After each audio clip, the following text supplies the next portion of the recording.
వెంకటేశ్వర స్వామిని చూస్తేనే కలియుగ దేవుడు. మా ఇంటి విలువెల్పు ఎప్పుడు కూడా నేను సాటర్డే అయితే బ్రహ్మోత్సవాలు వచ్చిన సీజన్లో ఒక్క పొద్దు నుండి నిష్ఠతో పూజలు చేసిన తర్వాతనే మధ్యాహ్నం భోజనం చేసేవాళ్ళం. ఆ సంప్రదాయం చిత్తూరు జిల్లాలో చాలా కుటుంబాల్లో ఉంది. అందుకే వెంకటేశ్వర స్వామి దేవాలయాలు ప్రపంచం మొత్తం ఎంతవరకు వీలైతే అంతవరకు ప్రమోట్ చేయాలని, ఎందుకంటే తెలుగు జాతి కూడా ప్రపంచం మొత్తం వెళ్ళింది, భారతీయులు కూడా వెళ్ళారు. ప్రతి ఒక్కరూ ఒకటే కోరుకుంటారు, జీవితంలో ఒక్కొక్కరు కోరుకుంటుంది. ఎవరైతే క్రిస్టియన్స్ ఉంటారో వాళ్ళంతా జెరూసలం, ముస్లిమ్స్ అంతా మక్కాకి వెళ్తారు. కలియుగ దేవుడైనటువంటి వెంకటేశ్వర స్వామిని ఒకసారైనా కలవాలి, చూడాలి, బ్లెస్సింగ్స్ తీసుకోవాలనుకుంటారు. ఎన్నిసార్లు వచ్చినా మళ్ళీ రావాలి రావాలి అనే ఉద్దేశం ఇక్కడికి వస్తూ ఉంటారు.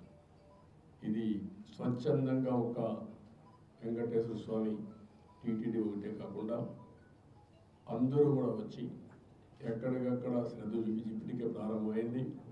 ఇది ఉద్యమంగా చేసి ఇండియాలోనే కాకుండా ప్రపంచం మొత్తం వెంకటేశ్వర స్వామి దేవాలయాలు నిర్మించి తద్వారా వెంకటేశ్వర ఆశీస్సులు తీసుకోవాల్సిన అవసరం ఉంది. దానికి కూడా నాంది పలుకుతాం. అయితే ఇక్కడ నేను కోరుకునేది ఒకటి ఉంది,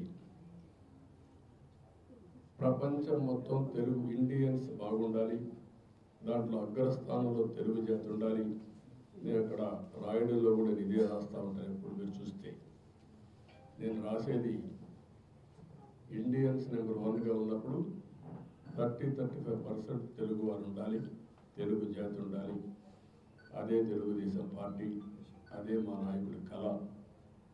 అదే సమయంలో పేదరికం లేని సమాజాన్ని స్థాపించడం కోసం జీరో పావర్టీ ధ్యేయంగా పనిచేయడానికి అనునిత్యం నన్ను ఆశీర్వదించమని, శక్తిని సామర్థ్యాన్ని ఇవ్వని, ప్రజల సహకారాన్ని కూడా ఇమ్మని కోరినారు.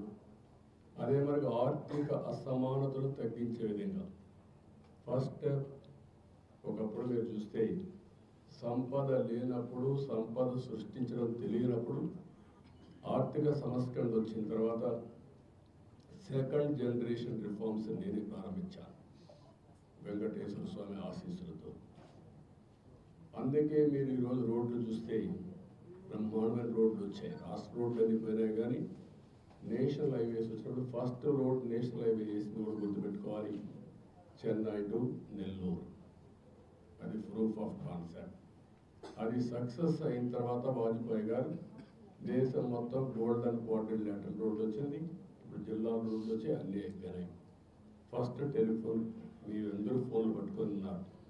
ఒకప్పుడు ఫోన్ అన్నం పెడుతున్నా అన్నారు, ఇప్పుడు ఫోన్ లేకపోతే బతికే పరిస్థితి లేదు. అది ఒక నిత్యావసర వస్తువు అయిపోయింది. అది నిత్యావసర వస్తువే కాదు, పెద్ద ఒక వెపన్ అయిపోయింది, ఒక ఆయుధం. ఎక్కడున్నా మీరు వర్చువల్ వర్కింగ్ కోసం ప్రపంచంలో ఎక్కడున్నా అన్ని పనులు అయిపోయే పరిస్థితి వచ్చింది నాలెడ్జ్ కారణం. అందుకని ఈ రెండు కూడా సాధ్యం. ఆ సాధ్యం కావాలంటే వెల్త్ క్రియేట్ కావడం కాదు, సంపద సృష్టించడం కాదు, ఆ సంపద పేదవాళ్ళకి ఇచ్చే కార్యక్రమానికి శ్రీకారం చుట్టాలి.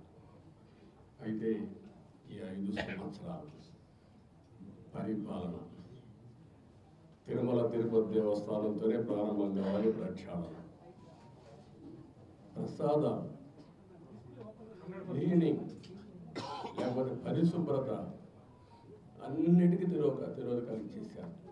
కడాన నేను వస్తే పరదాలు కట్టే పరిస్థితి, ఇంకా హ్యాంగ్ ఓవర్ పోలేదు వాళ్ళకి.